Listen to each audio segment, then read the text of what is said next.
नाती इतकी क्रूर कशी असू शकतात? ज्या आईनं 9 महिने पोटात वाढवलं त्याच आईचे पोटच्या मुलानं वरवंटानं डोकं ठेचून 3 तुकडे केले. धक्कादायक म्हणजे हा नराधम मुलगा इतक्यावरच थांबला नाही, तर त्यानं रक्ताने माखलेला मृतदेह पोत्यात भरून नदीत फेकून दिला. हे हत्याकांड का घडलं? त्या पोत्यामध्ये नेमकं काय सापडलं? हा व्हिडिओ शेवटपर्यंत पहा, कारण पोलिसांच्या तपासात एक असं गुपित समोर आले जे ऐकून तुमचीही झोप उडेल.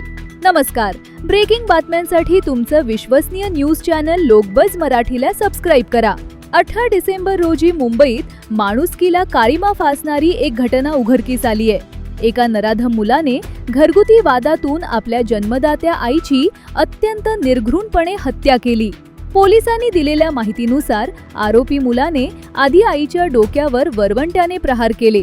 आई रक्ताच्या थाडोळ्यात पडल्यानंतर त्याने धारदार शस्त्राने तिच्या मृतदेहाचे 3 तुकडे केले.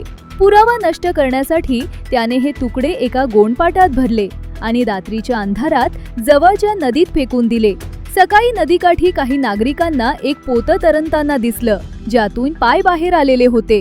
हे पाहून संपूर्ण परिसरात एकच खळबळ उडाली. पोलीस तपासात समोर आलेली माहिती आणखीनच धक्कादायक आहे. आरोपी मुलाने लॉकडाऊन दरम्यान एका ब्युटी पार्लर चालवणाऱ्या महिलेशी गुपचूप लग्न केलं होतं, ज्याला त्याच्या आईचा विरोध होता.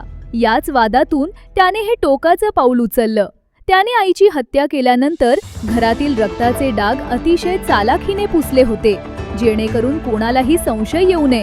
मात्र पोलिसांच्या गुन्हे शाखेने तांत्रिक पुराव्यांच्या आधारे अवघ्या 24 तासात या नराधम मुलाला बेड्या ठोकल्या आहेत. एका सुखी संसाराचा या भीषण कृत्यामुळे अंत झाला आहे. समाजात वाढणारी ही गुन्हेगारी वृत्ती आता चिंतेचा विषय बनली.